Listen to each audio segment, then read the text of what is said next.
Thank you for viewing our webinar sponsored by Simon's VIP Connect titled Functional Magnetic Resonance Imaging, fMRI. My name is Bethany Smith-Packard, one of the genetic counselors for Simon's VIP Connect, and I am joined by Dr. Elliot Sherr, Principal Investigator of the Imaging Core of the Simon's VIP study. Dr. Sherr received his undergraduate degree from Stanford University and his MD and PhD from Columbia University. He is currently an associate professor in neurology and pediatrics at the University of California, San Francisco, where he directs the Brain Development Research Program and the Comprehensive Center for Brain Development. He sees children in clinic with various differences in brain development as well as metabolic conditions. During this presentation, Dr. Sherr will discuss what fMRI is and how it works, and how fMRI is used in the Simon's VIP study to better understand brain structure and function. After viewing the presentation, we invite you to submit any questions you have for Dr. Sherr to the coordinator email, coordinator@simonsvipconnect.org. Thank you for joining me, Dr. Sherr. I'll let you go ahead and get started. Okay, Bethany, thank you very much for your kind introduction. Just to reiterate what Bethany said, I'd be happy to take questions on either the technical aspects of this presentation or on sort of, what does this actually mean for me? And I apologize in advance if I have some technical difficulties. We're on sort of a more remote internet connection. So as you know, in the Simon's VIP project, we are trying to understand how brain function in individuals with 16p11.2 deletions and duplications. And fMRI, or functional MRI, allows us to have a small window into how the brain works. And using that tool, we hope to understand how individuals with autism function, as well as how individuals with other neurodevelopmental disorders process information, and then whether we can use that information to help them process it in a more efficient way. So in other words, can we maximize the way that people learn, whether it's classroom learning or learning how to function out in the real world? And so the way we've organized our study is that for the larger Simon's VIP study, patients come or participants come to Seattle, to Boston, and to Houston, and in that initial visit, individuals will receive a neuropsychological evaluation testing how people think and how they process information, and then they would also get what we would call structural brain imaging, so a typical MRI that you would imagine getting if you went to your doctor with a headache. And for those individuals who are able to hold still in the MR scanner, and that's not everybody, that's probably about 35 to 45%, they're then invited to a different location to do follow-up testing, including the fMRI. And so we call that the FCAP, and the F standing for the functional, and it's essentially a functional imaging study. And there are two places where this is going on. It's going on at my institution at UCSF, and it's also going on at the Children's Hospital of Philadelphia at CHOP. And the reason why it's going on in these two places is that, A, some of this imaging technology is not available at every hospital, and two, both institutions use the exact same software as well as hardware, to sort of put things in computer terms, in terms of how we take the pictures when you do functional imaging. And this allows us to calibrate the information that we obtain across the two sites and combine that information together to get a larger group for us to do our analysis. And so that kind of power in terms of analysis is very, very important. And we've picked one place on the East Coast and one place on the West Coast to make it as easy as possible for families to come visit us. So we'll talk a little bit about MRIs. And again, this is not meant to be, a physics lesson or anything, but it's just to give you a basic idea of how things work. And if you've never had an MRI before, I just want to point out the picture of one of our Simon's participants here, looking very happy as he's about to get in the scanner. And you can see that there is a donut-shaped structure, and in that there's a tiny structure which is what we would call the coil, which is kind of like a little metal cage that your head sits in before you go into the scanner. So people lie down on that bed there, on their backs, and then that bed is lifted up and pushed forward into the scanner so that the pictures can be taken. And as I was saying, functional imaging, or fMRI, is slightly different than MRI. And what we're trying to do is measure activity in the brain while you are doing something, whether it's speaking, whether it's listening, whether it's seeing pictures, and we'll go through those in a little bit of detail in just a moment.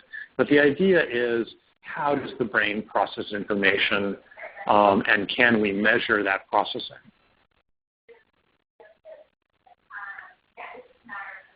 So again, here is what it looks like when you actually roll into the scanner, and you can see that the person's head has that white, which is essentially a metal cage that surrounds the head and allows us to concentrate the magnet, which is what the M stands for in MRI, and that's how we actually take our pictures. So again, just to give you kind of a basic sense of how this works, as you guys, probably everybody knows, when the brain is functioning, it's using sugar, and that sugar gets turned into energy, which is what's driving the cells. And the cells need oxygen to drive that energy conversion. So when cells are really, really busy working, when you're thinking really hard, different parts of the brain have greater demands for energy. And since oxygen is what is necessary to help that energy get catalyzed, we can actually observe the amount of oxygen that's going to different places, and then when the blood gets deoxygenated, meaning that the blood has transferred the oxygen to the tissues, and the red blood cells are then ready to go back and gather up some more oxygen and come back to the brain again. So this presence of either oxygenated blood or deoxygenated blood, so having the cargo and not having the cargo, is what we're measuring. And this is called the BOLD, or the blood oxygen level dependence signal. And it's essentially a way of saying what parts of the brain are functioning and how hard are they functioning. And the harder you think, in some sort of simplistic sense, the more energy you burn. Although we haven't figured out a way to make that work for dieting, the brain, just so you know, really is the most energy hungry of all the parts of the body. Okay, and then what you do, and we can then take this information, this utilization of oxygen, and map it all over the brain at the same time. And so what you see here are different pictures of the brain, looking at the brain from the front being in the middle. So on the left side, the front is in the middle, and it's the right side of the brain, and so the front is in the middle. The back of the brain is on the left, and on the opposite side, you're looking at the left side of the brain, and the front, again, is in the middle, and the back of the brain is on the right. And then you see these colored areas, these sort of what we would call heat maps, and as it's darker red or black, that's less energy, and as it gets up to yellow, and then if we had a scale bar here, you would see the top of it would be white or really bright yellow. That tells you in that heat map that there's a lot of activity going on there. So these are just examples of different parts of the brain that are lighting up, meaning that they're telling us that the different parts of the brain are being utilized in a given task. And that's what we're measuring in fMRI, in this BOLD fMRI that we're seeing here. Okay, so what you see on the right in this one is a diagram, color-coded, of different parts of the brain that do different functions. So you see that there is a red strip that's called the primary motor cortex, and there's a blue strip right behind it that's called the primary somatosensory cortex. And then I want to focus our attention on a purple area here in the front that's called Broca's, and a more green area back here that's labeled Wernicke's. And so these areas, Broca's and Wernicke's, as well as the pathway in between them, are the major language areas in our brain. And one way to think about it in sort of, kind of reductionist or simple terms is that Broca's area is the part of the brain where we produce language, so where we make the sounds, we make our mouths move and generate language, as well as generate sounds that are comprehensible, that are actually language itself. And the back part in the green is the area where we comprehend language, and that's called Wernicke's area. And it's, as everybody probably imagines, more complicated than that, but that's the basic outline. And so what we want to study in individuals with 16P is how the language is being processed, what areas are being utilized when it's processed, and how efficiently is the brain using those areas to process language.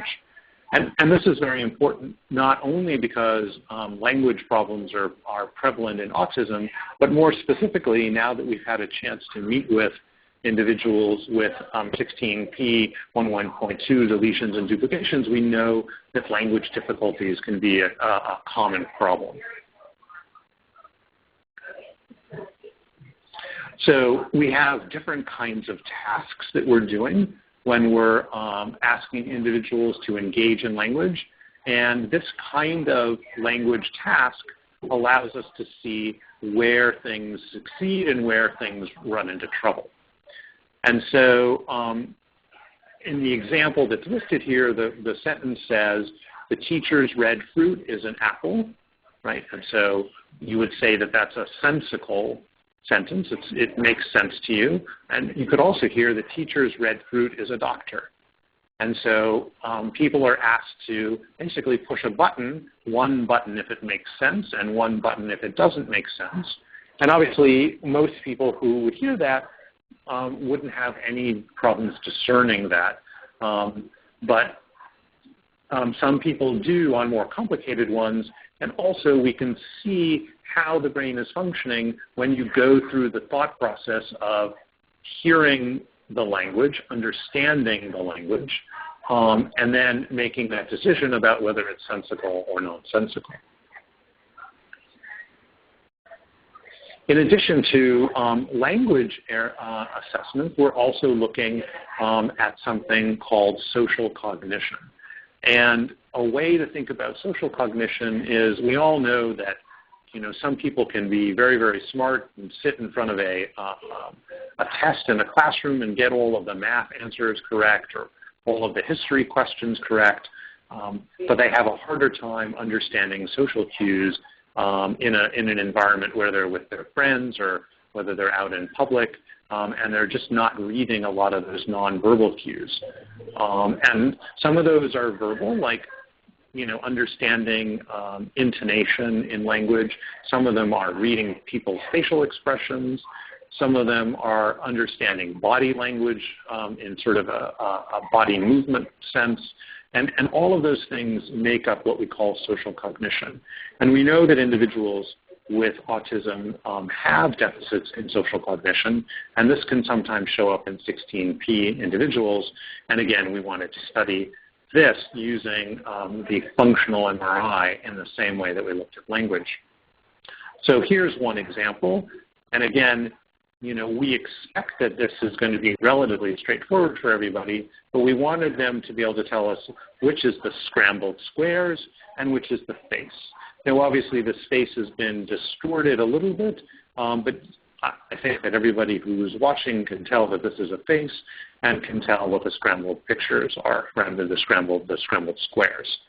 And this lights up typically a part of the face that's called a fusiform gyrus, which is a particular area in the back part of the brain between the temporal lobe and the parietal lobe, and near the start of the occipital lobe. And we want to know how quickly that area lights up and how robustly it lights up when individuals are presented with faces.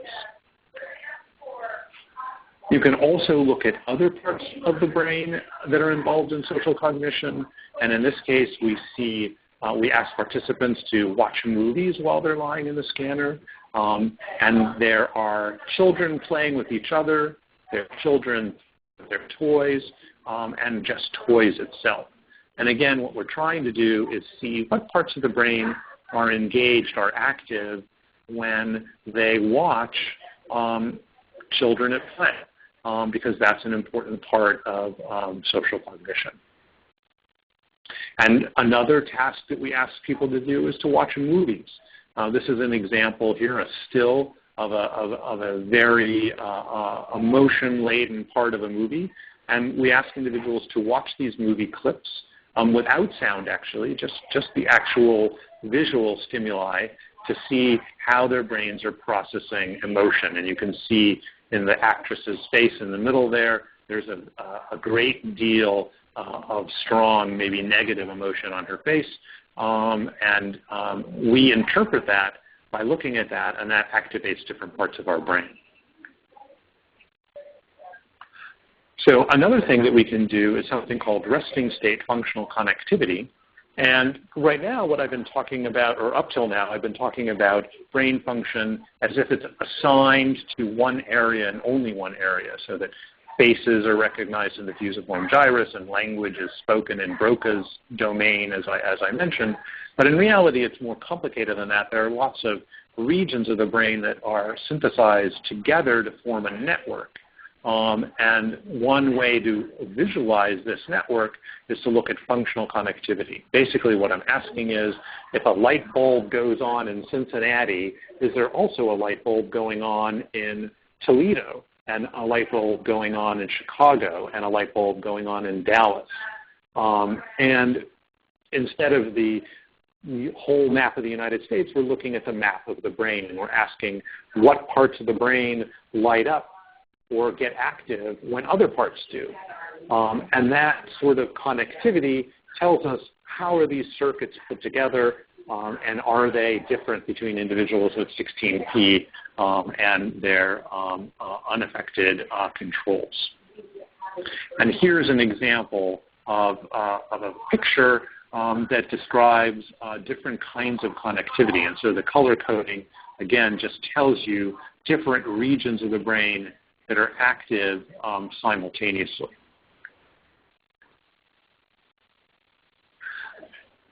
In addition to some of the functional imaging that we were doing, we're also doing a couple of other tests.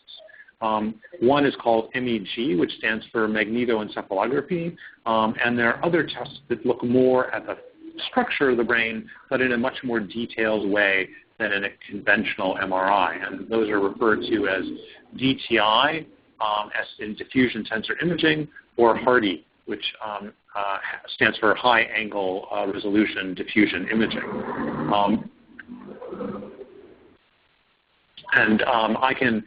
My understanding is that I will be giving webinars about these in the near future.